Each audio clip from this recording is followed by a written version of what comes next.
भजन में तीव्रता का एहसास हुआ, किंतु अचानक से लगना बंद सा हो गया। समझ नहीं आ रहा कि क्या प्रारंभ हो रहा में है। जब साधक आकर्षित किया जाता है गुरुदेव के द्वारा या प्रभु के द्वारा, तो अनायास ही भजन में वृत्ति लगती है और आनंद का अनुभव होता है।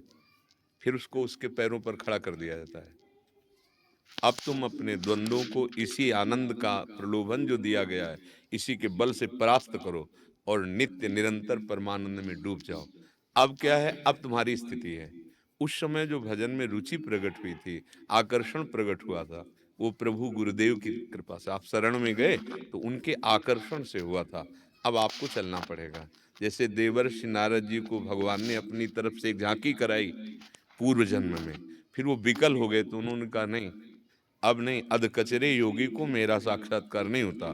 अब तुम जीवन भर भजन करो, मेरे इसी रूप का ध्यान करो। जब शरीर छूटेगा तो तुम मेरे भगवत पार्षद स्वरूप देवर्षि नारद के रूप में होगे। तो अभी जो हम लोगों को प्राथमिक आकर्षण होता है, वृंदावन आए एकदम आनंद आया, फिर रहने लगे, वो आनंद नहीं मिला। एकदम भजन में हो तो एकदम आनंद आया, विकारों पर विजय प्राप्त सी लग रही, फिर एकदम अचानक वो गायब हो जाता है और फिर हम अपनी स्थिति में आ जाते हैं। अभी आपकी स्थिति है। अब इसमें अभ्यास योग युक्तेन चेतसा नान्यगामिना, आपको ऐसा अभ्यास करना है कि आपका चित्त भगवान नाम के सिवा और कहीं जाए ना, प्रभु के चरणों के सिवा कहीं जाए ना। तो वो जो झलक आनंद की आई थी, वो सिंधु रूप आ जाएगी, फिर वो कभी खत्म नहीं होगी। ये प्रभु की तरफ से आकर्षण उपासक को होता है, नहीं तो निकल ही ना पावे। माया से निकले। जो प्राथमिक बोले, पहले भजन में बहुत आनंद आता था, अब आनंद नहीं आता है। उसके दो कारण हैं। पहला होता है भगवत आकर्षण और दूसरा होता है अब हम उतना आनंद हजम कर लेते हैं, अब हमें और चाहिए। जैसे मित्र की दुकान में प्रारंभ में जाएं तो खुशबू बहुत लगती है, और उसी में काम करने लगे तो खुशबू नहीं लगेगी।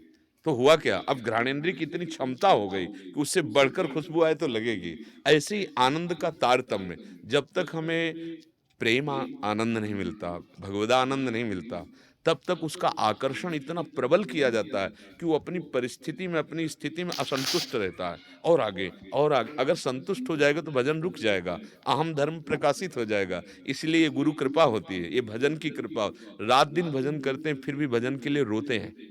देखो ना महापुरुषों को, भगवान के दर्शन से तृप्त हैं फिर भी दर्शन की मांग हो रही। तन मन के बिछुड़े नहीं, तन मन के बिछुड़े नहीं, चाह बढ़े दिन रैन, कबहु संजोग न मानहि, देखई भरी भरी नैन। महापुरुषों ने अपने जीवन चरित्र में दिखा दिया कि डूबे हुए भी प्यासे हैं, प्यास बुझ रही है फिर भी प्यास बढ़ रही है? प्रभु के दर्शन से निहाल है, आनंदित है, फिर भी दर्शन की मांग है। प्रभु का निरंतर सुमिरन है, फिर भी भजन की इतनी भूख है कि वो मांग, उनको लगता है कि अभी वो भजन नहीं हो रहा जो भजन होना चाहिए। तो दो बातें देखनी चाहिए। एक तो पहला जो आनंद हो गुरु कृपा से मिलता है, फिर हमको उस आनंद मार्ग में चलने की जो प्रेरणा मिली है, जो उपासना पद्धति मिली है, असाधनों का त्याग कर उस पर हम चलें तो वही आनंद बहुतायत में प्राप्त हो जाएगा। दूसरी बात हमें ये देखना है, कहीं हमसे कोई अपराध तो नहीं बन रहा, कोई असाधन तो नहीं बन रहा जिससे हमारा नाम रुक रहा है, नाम का आनंद छुप रहा है। तो अगर नहीं तो फिर आगे बढ़ो, कोई चिंता का विषय नहीं। और यदि है कोई असाधन, कोई पापाचरण, तो फिर बाधित हो जाएगा भजन। पापवंत कर सहज स्वभावु, भजन मोर ते भाव। हम पापाचरण भी करें और भगवदानंद की अनुभूति, ये प्रेम गलियत साकरी, तामे दो न समाये।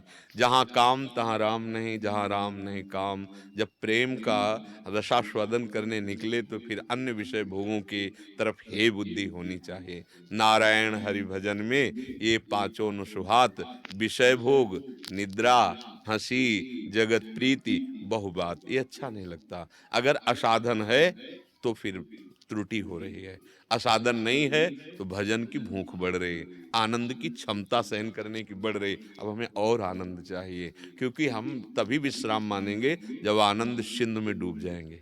हमारे प्रभु का है ना जो आनंद सिंधु सच्चिदानंद रूपाय, उसमें जब डूब जाएंगे तब हमको संतोष मिलेगा वास्तविक। तब तक अगर संतोष होता है तो कहीं ना कहीं असाधन हो गया, कहीं ना कहीं विषय में हम सुख मान बैठे। नहीं तो साधक के हृदय में वही असंतोष विरह बन जाता है, भोगों के प्रति संतोष लेकिन साधन के प्रति असंतोष। वही विरह बन जाता है और चिल्ला चिल्ला कर रोने लगता है, कब मिलोगे प्रभु, कैसे मिलोगे प्रभु। व्याकुलता बढ़ जाती है। बस भगवान का साक्षात्कार करने का यही स्वरूप है। रुरुदु सुस्वरम राजन कृष्ण दर्शन लालसा। तो उसी समय भगवत साक्षात्कार हो जाता। भारी व्याकुलता, अब प्राण निकल जाएंगे अगर नहीं मिले, तो फिर वो वहीं प्रकाशित हो जाते हैं। वो प्राण कृष्ण में बन जाते हैं, कृष्ण प्राण बन जाते हैं। ही में न जान पर कान है कि प्राण है, प्राण भय कान में, कान भय, गोपी जन कहती है, प्राण भय कान में, कान भय प्राण में, ही में न जान पर कान है कि प्राण है। नाम जप करो, असाधन न होने पावे। आनंद की तो चिंता मत करो, आनंद के तो समुद्र है हमारे प्रभु। जो अभी हमें जलन होती है वो हमारे कहीं न कहीं कुछ पाप प्रवृत्तियां हैं, भले आचरण में नहीं हो पा रहे पर अंदर हैं। उनके जड़ को नाश करेगा नाम, पहले अनर्थ की निवृत्ति करेगा। अनर्थ की निवृत्ति जहां हुई फिर आनंद की धारा उमड़ जाती है। अभी हम धैर्य पूर्वक, इस मार्ग का पथिक बहुत धैर्यवान चाहिए। दुख सुख मान अपमान लाभ हानि इन द्वंद्वों में परास्त ना हो। परास्त होना, नाम छूट गया मतलब परास्त हो गए। कोई लाभ मिला, नाम छूट गया। कोई हानि हुई, नाम छूट गया। सम्मान हुआ, नाम छूट गया। अपमान हुआ, नाम छूट गया। मतलब अभी योद्धा नहीं है, फिसल जाते हैं। जब किसी भी द्वंद्व की ताकत नहीं कि नाम छुड़ा दे, तब समझे कि अब रंग आने वाला है, अब रंग आ जाए। ये द्वंद्वेर विमुक्ता नाम कर देता है। त्रिभुवन की राज्य लक्ष्मी देने पर भी जो आधे पल के लिए अपने प्रभु का स्मरण ना छोड़े, वो महाभागवत एकादशी स्कंद में इतना नाम का परम धन भाव आ गया है कि त्रिभुवन की राज्य लक्ष्मी देने पर आधे पल के लिए अपने प्रभु का विस्मरण नहीं करेगा। समझ पा रहे हैं आप? खूब नाम